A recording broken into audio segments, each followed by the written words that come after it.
할렐루야. 이 오후 시간에도 하나님 주시는 은혜와 평강이 넘치는 복된 시간 되시기를 예수님의 이름으로 축복합니다.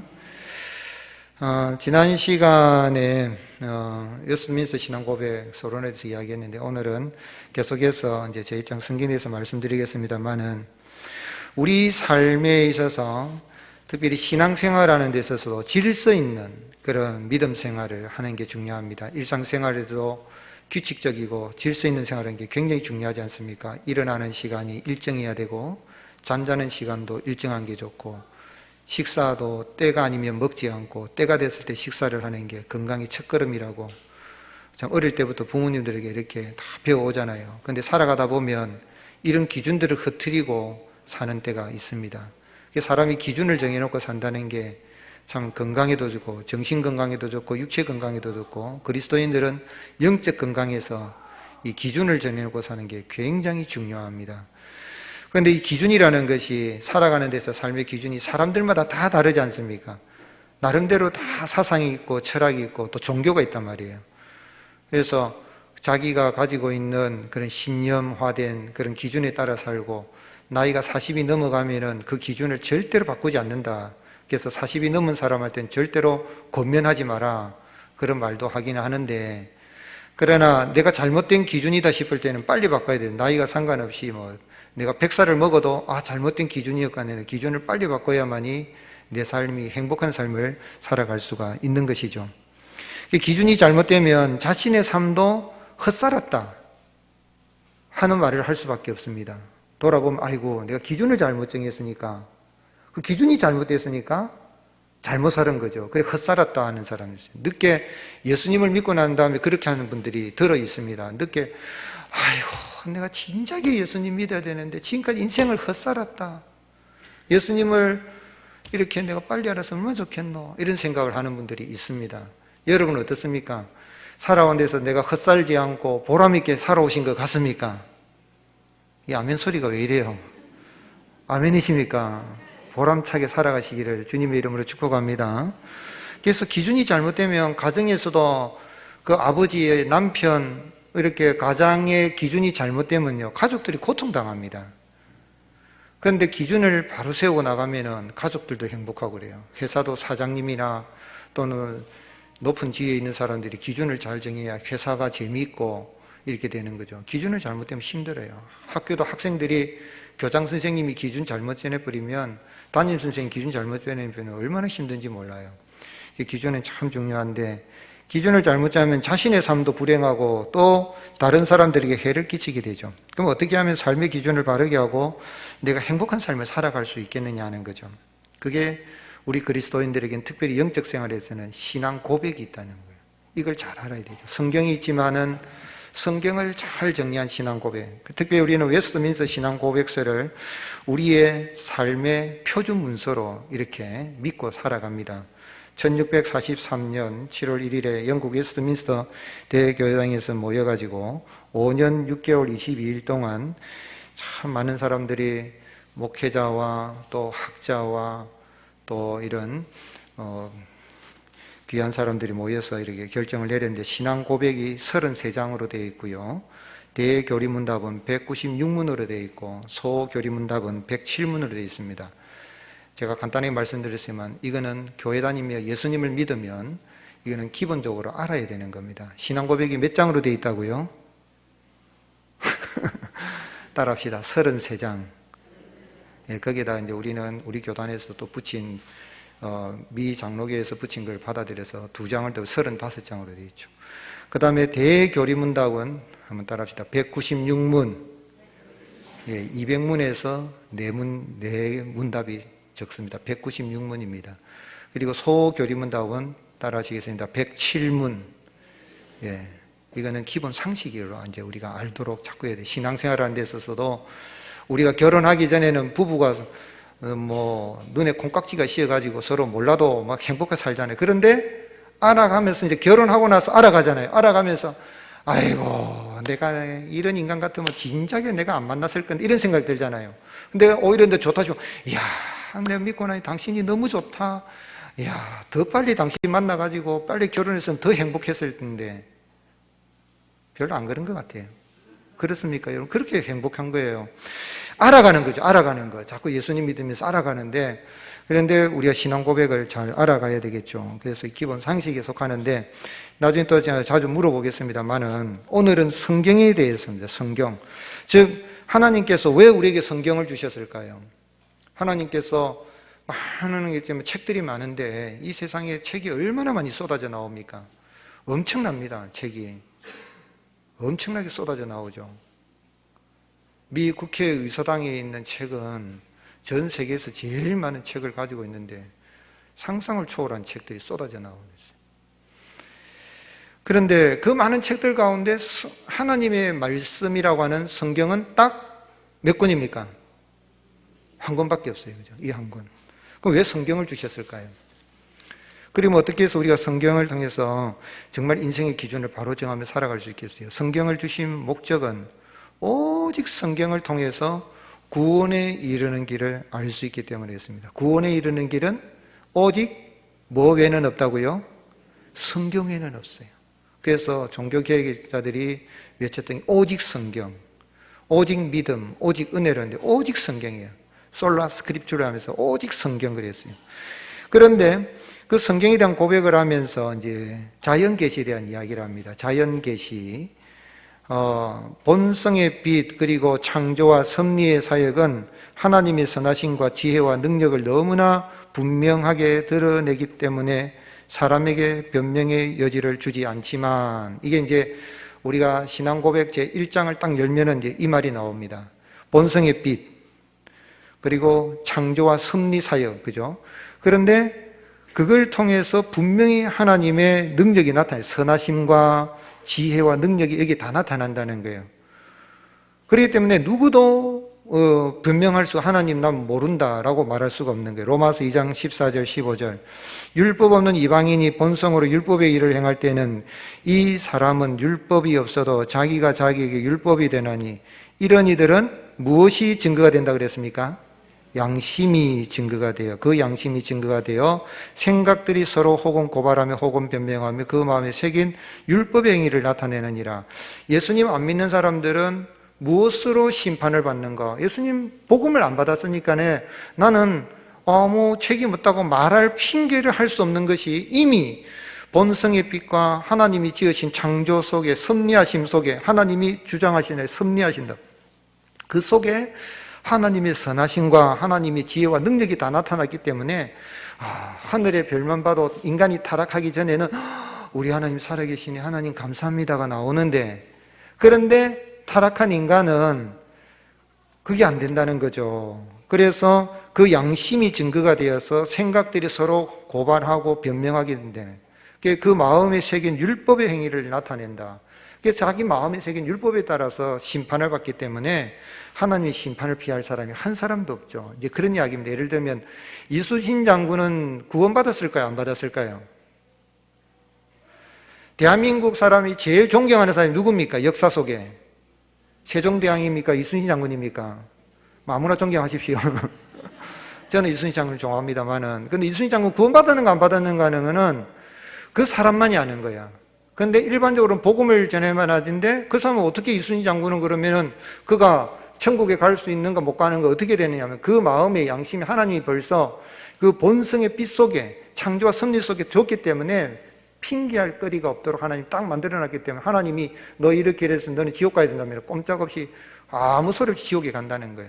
그러나 만약에 이런 걸 알아서 하나님을 알고 섬기고 했다면 구원받았겠죠. 그러나 아담 이후에 의인은 없나니 한 사람도 없다 그랬으니 지옥 갔다는 게 맞는 거죠. 그런데 그럼 억울하지 않느냐라고 생각했지만 억울할 수 없는 게 본성의 빛 속에 벌써 하나님인데 타락한 인간이기 때문에 핑계할 수가 없다.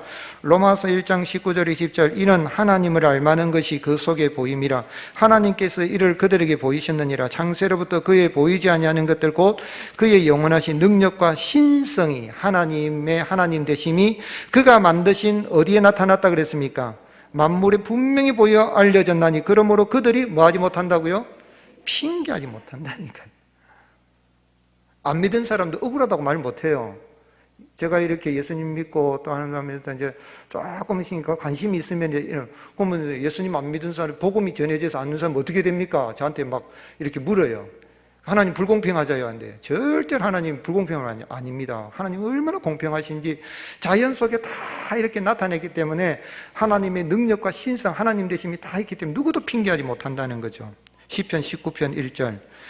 하늘이 하나님의 영광을 선포하고 궁창이 그의 손으로 하신 일을 나타낸다. 여러분, 하늘을 보면은 우리 하나님이 살아계신 걸 알 수 있습니까? 없습니까? 알 수 있죠.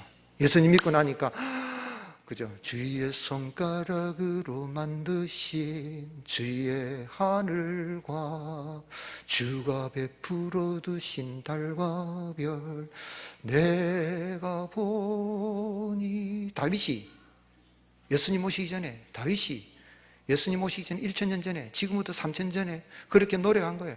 하나님이 손가락으로 지어놓으신 하늘, 주가 베푼 달과 별들을 보니 우리 하나님 살아계신다 안다는 거죠. 그런데 믿음 없는 사람들은 알지를 못하는 거죠. 그래도 아무도 핑계할 수가 없어요.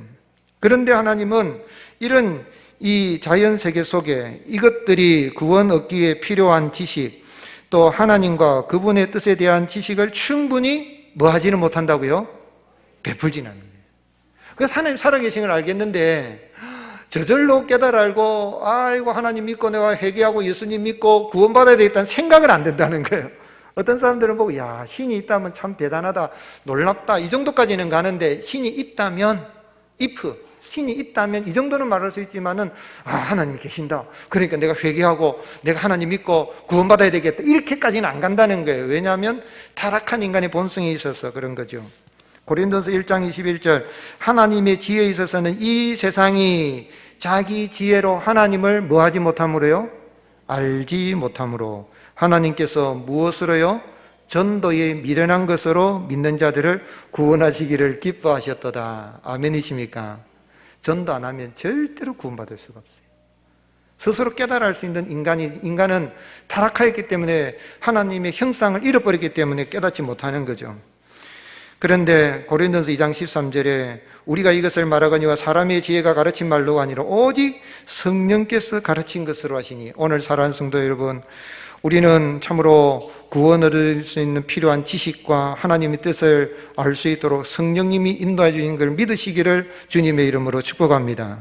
그런데 이렇게 주님께서, 그래서 주님은 알지 못하니까, 그래서 주님께서는 기꺼이 여러 부분과 여러 모양으로 자기 자신을 계시하시고 교회를 향한 자기의 뜻을 선포하셨다. 이게 우리 믿는 바의 신앙 고백의 제1장에 나오는 이야기예요.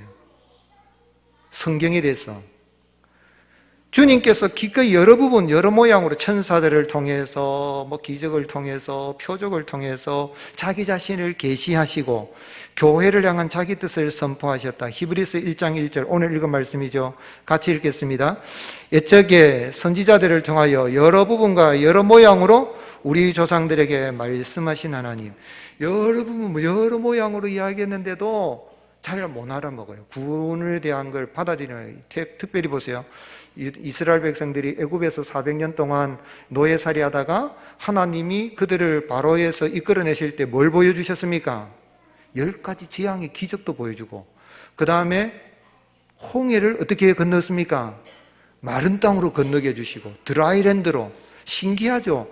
물이 빠지고 나서 절대로 바다가 마른 땅이 될 수 없습니다. 근데 하나님이, 급하신 하나님이 동풍을 불어가지고 막 해서 드라이랜드, 마른 땅 만들어가지고 우마차도 걸어갈 수 있도록 다 이렇게 굴러갈 수 있도록 하나님이 만들으신 기적을 베풀었는데도 이스라엘 백성들이 가나안 땅에 들어가서 하나님을 잘 섬겼습니까? 잘못 섬겼습니까?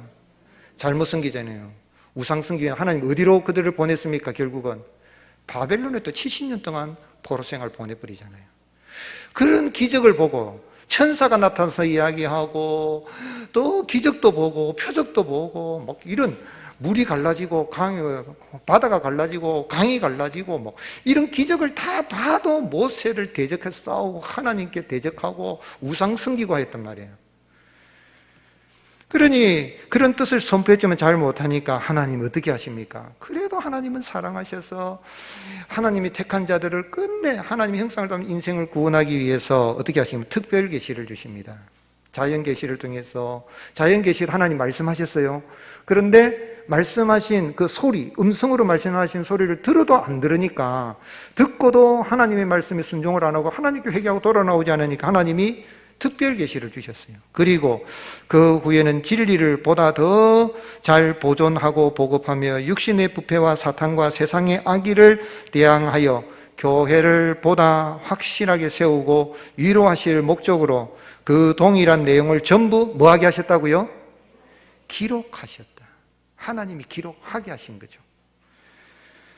누가복음 1장 3절 4절 이 모든 일을 근원부터 자세히 미루어 살핀 나도 데오빌로 각하에게 차례대로 어떻게 해보내는 것이요?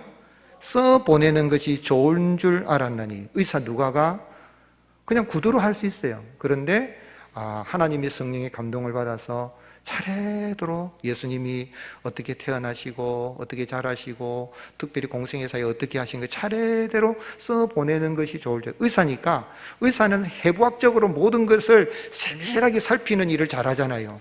그래서 누가복음은 굉장히 예수님의 일대기에 대해서 더 어떤 복음서보다 자세히 기록이 되어 있는데 그걸 자기가 알 수 있는 대로 아주 세부적으로 확실하게 이렇게 기록할 그런 걸 써보내는 게 좋겠다 싶어서 이는 데오빌로 각하가 알고 있는 바를 더 확실하게 하려 함이라 그랬어요.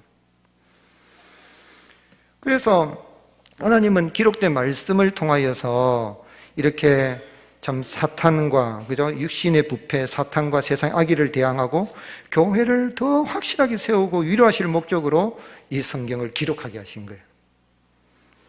그래서 우리가 이 사탄을 대항해서 이길 수 있는 유일한 무기는 이 성경밖에 없는데 예수님께서 공생애를 딱 시작하실 때에 마귀가 돌이 변하여 떡이 되게 하라 이렇게 하고 그리고 높은 데서 한번 뛰어내려봐라 그러고 천하 만국의 영광을 보여주면서 내게 절해라 그럼 너한테 주겠다 이렇게 세 가지로 유혹을 할 때 예수님이 사탄 이 마귀를 물리칠 때 어떻게 물리치셨습니까?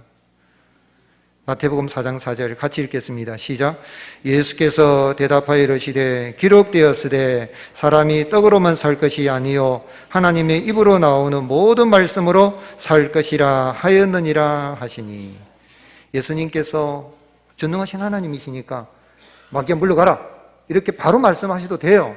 그런데 예수님은 또 완전한 사람으로서 둘째 아담 마지막으로 오신 예수님께서 구약에 기록된 말씀을 인용해가지고 신명기 말씀을 인용해서 기록되었으되 사람이 떡으로만 사는 것이 아니라 여호와의 입에서 나오는 말씀으로 말미암아 산다. 떡을 먹어야 살지요.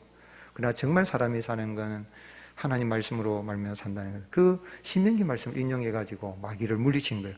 그냥 마귀도 말씀 가지고 인용을 해가지고 시편 90일 인용해가지고 그래 네가 말씀 가지고 하느냐 시편 91편 보니까 네가 높은 데서 떨어져도 하나님이 천사를 보내가지고 발이 돌에 부딪히지 않도록 그렇게 한다고 했지 않느냐. 한번 그러면 이 성전 꼭대기에서 뛰어내려봐라. 그럼 내가 너를 하나님의 아들로 인정해 줄게. 이렇게 예수님을 유혹했을 때에 예수님은 기록되었으되 주 너희 하나님을 시험하지 말라 하였느니라.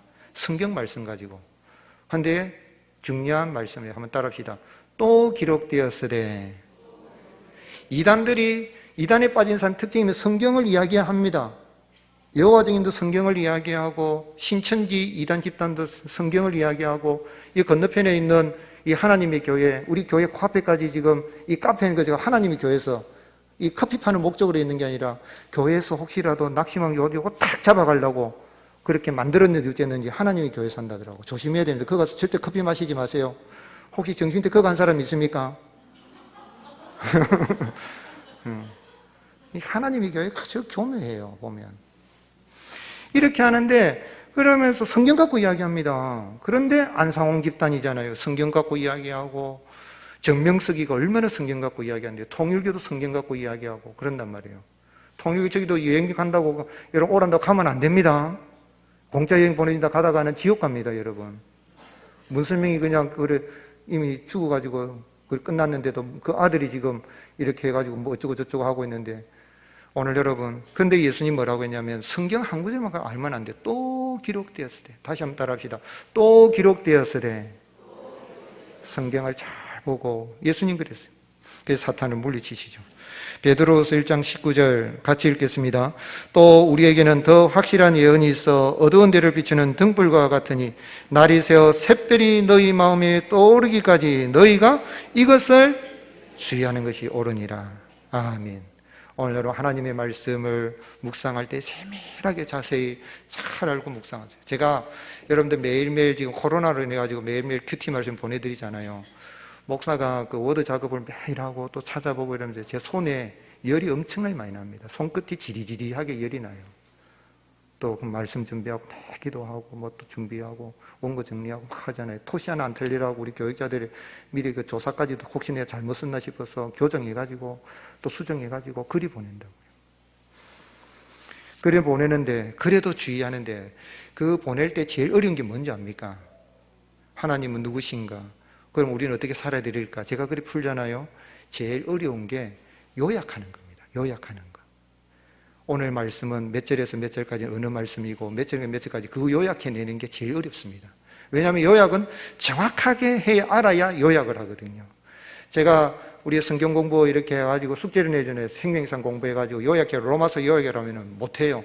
어르신들 해오라면 아유 못한다 그래요. 그러면은 그게 동그라미 위에 소제목이라도 적어 오십시오 그런다고. 요약이 제일 어렵습니다. 그 요약을 하려고 하면 정확하게 알아야 되거든요. 그 요약도 잘못해버리면은 내용을 알아야 정확하게 할 수 있는 요약을 할 수 있단 말이에요. 제가 학교 다닐 때에 이 초등학교 국민학교 일에 다닐 때에 선생님이 문단 나누기 하고 문단을 요약해 오라는데 지금 생각해 그게 진짜 어려운 일이었다니까요. 논문을 쓸 때도 제일 어려운 게 요약이에요. 요약하는 게 진짜 어려워요. 큰 책을 더 줄이고 더 줄여가지고 탁 이렇게 한 몇 줄로 요약하는 거 어려워요. 그리고 보내는 작업을 합니다. 그 뭐냐면 자세히 살피고 본문을 한글로 한번 읽어보고 번역본을 읽어보고 히브리 헬라 원문을 읽어보고 또 다른 게 번역은 혹시 어떻게 됐는가 이렇게 살펴보고 막 이래가지고 한다. 자세히 살펴봐요. 오늘 여러분 하나님의 말씀을 근성으로 대하지 마시고 주의하여서 살피고 또 읽고 또 읽고 소가 여물을 먹고 난 다음에 얼마나 씹습니까? 몇 시간 씹습니까? 제가 어릴 때 소 이렇게 가보니까 소가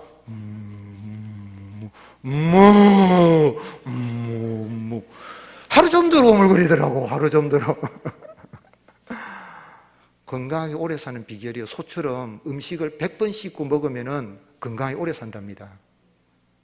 제가 그리 말하면 피식피식 웃더라고요. 야, 목사님 100번 씹으란다. 네 100번 씹어라. 나는 씹을 것도 없더라. 이렇게 하는 분이 있어요. 진짜 어리석은 겁니다. 목사도 많이 오래 살진 않았지만 살아보니까 그렇다고 100번 씹으라면 100번 씹어야 되겠다고 하면 씹어보세요. 달라요. 특별히 쌀은 있죠. 라이스, 탄수화물이 쌀은 정말 100번 씹어야 된대요. 그걸 안 씹고 물 말아가지고 꼴딱 삼켜버리면 전부 췌장에 이상이 온다. 췌장염이 걸리고 췌장에 이상이 오는 사람들은 쌀을 꼭꼭 안 씹어서 그렇게 온다는 거예요. 절대로 위는 쌀을 소화를 못 시킨대요. 그러면 위 산은 많이 나오고 그러면은 췌장에서 산이 나와가지고 한다는데 하나님의 말씀을 먹을 때도 또 읽고 묵상하고 제일 좋은 건 암송하는데 암송하고 되는 거예요. 암송한 걸 또 생각해요. 그러면 하나님이 마음에 뭐가 떠오르게 하시냐면 따라하시요. 샛별이 떠오르기까지. 무엇이 떠오르기까지요? 그럼 샛별이 누굴까요? 샛별이 누굴까요? 예수님이라. 예수님이 떠오르기까지. 아멘이십니까? 예수님이 내 마음속에 이 말씀에서 예수님이 이렇게 다 조각을 해놨구나. 예수님이 이렇게 예표를 해놨구나. 예수님의 모습이 이렇구나. 그 주님을 내가 구원받았구나. 예수님이 이렇게 사셨구나. 나도 이렇게 살아야겠다. 샛별이 떠오르기까지 그 말씀을 주의하게 된 거죠. 왜 그랬습니까? 자연계시로 알 수 있어요. 인간이 타락하기 전에, 아담 타락하기 전에는 자연을 하나님과 직접 이렇게 계시로 직접 말씀을 들었잖아요. 그런데 이제는 타락한 이후에는 안 되니까 하나님이 다 일어나지만 잘 모르니까 하나님이 특별 계시로 성경을 주신 거예요. 성경 말씀을 여러분 이 말씀은 정말 귀한 말씀이고 귀한 말씀인데 성경 말씀 참 좋은 말씀입니다. 무르지 마시고 그것을 끝나지 마시고 주의하여 살피시고 그 말씀 속에 있는 약속과 축복을 받아 누리는 은혜가 있을 수 있기를 주님이 축복합니다. 그런데 이 계시를 또 해줬는데도 사람들이 이걸 가지고 강론하는 사람마저도 성경을 강론하는 구약에 대한 기록을 다 해줬잖아요. 근데 신약까지 다 해준데도 자유주의 신학자들은 거기서 예수님 다 빼버립니다. 자유주의 신학자들 가면 성경은 피문서설 무슨 문서설 다 해가지고 짜집게 한 거다 다 떼뿌려 남는 거는 성경 앞에 뒤하고 두 장만 가죽만 딱 남는단 말이에요. 그건 몰라요. 그래서 예수님이 제가 이제 묵상하고 하는 가운데 제일 중요한 결국은 자연 계시든 특별 계시든 결국은 마지막에 누구를 계시하여 주신 것입니까? 예수님을 계시해 주신 거예요. 그래서 예수 그리스도의 계시, 요한계시록이죠. 요한계시록. 예수 그리스도의 계시, 예수 그리스도의 복음이라, 예수 그리스도의 계시. 오늘 사랑하는 성도 여러분, 예수 그리스도의 계시하신 예수님을 통하여 난 예수님 믿어서 구원받는 줄 믿으시기를 예수님이 축복합니다. 그런데 이는 성경을 절대적으로 필요하게 한다. 절대적입니다. 디모데후서 3장 15절 가르치겠습니다. 시작. 또 어려서부터 성경을 알았나니 성경은 능히 너로 하여금 그리스도 예수 안에 있는 믿음으로 말미암아 구원에 이른 지혜가 있게 하느니라. 구원에 이른 지혜가 있게 하시라. 그런데 사람들이 구원에 있는 지혜를 대도 잘 알지 못하죠. 특별히 종교 지도자들이, 성경 박사들이, 구약 박사들이 몰랐어요. 예수님, 하나님 말씀이신 예수님 오신데 대적하고 막 죽이려고 모의하고 그랬는데 하나님은 결국은 예수님이 오셔서 하나님의 뜻을 다 보여주시니까 계시가 끝났습니다. 그게 우리 신앙 고백이에요. 하나님께서 자기 백성에게 자기 뜻을 계시하시는 이전 방식은 이제 어떻게 됐다고요? 중단되었다. 끝났다는 말입니다. 계시의 종국성이라고 합니다. 한번 따라합시다. 계시의 종국성. 히브리서 1장 1절 2절 옛적의 선지자들을 통하여 여러 부분과 여러 모양으로 우리 조상들에게 말씀하신 하나님이 이 모든 날 마지막에는 누구를 통하여? 아들을 통하여 우리에게 어떻게 하셨으니? 말씀하셨으니 이 아들을 만유의 상속자로 세우시고 또 그로 말미암아 모든 세계가 지어졌느니라. 아멘. 오늘 여러분 예수님 오셨을 때 대제사장 서기관 바리새인들 성경을 줄줄줄 다 암송하라고 날마다 필사해가지고 전하고 가르치는 이런 사람도 예수님을 몰랐어요. 예수님을 안 믿었어요. 그런데 우리는 성령님의 역사를 통하여서 이 기록된 말씀을 읽을 때마다 목사의 설교를 들을 때마다 예수님을 알게 되고 또 예수님 믿어 구원받을 뿐만 아니라 예수님을 더 깊이 인격적으로 알아가고 인격적 예수, 사역적 예수가 아닌 인격적인 예수님을 만나서 그 구원의 즐거움 속에 살아가게 하신 거 감사하고 날마다 말씀 속에서 주님을 만나고 주님의 음성을 듣고 주님의 계시를 받고 예수님의 계시를 받고 예수님과 동행하는 삶을 살아갈 수 있기를 주님이 축복합니다. 요한복음 5장 39절 같이 읽겠습니다. 너희가 성경에서 영생을 얻는 줄 생각하고 성경을 연구하거니와 이 성경이 곧 내게 대하여 증언하는 것이니라. 그러나 너희가 영생을 얻기 위하여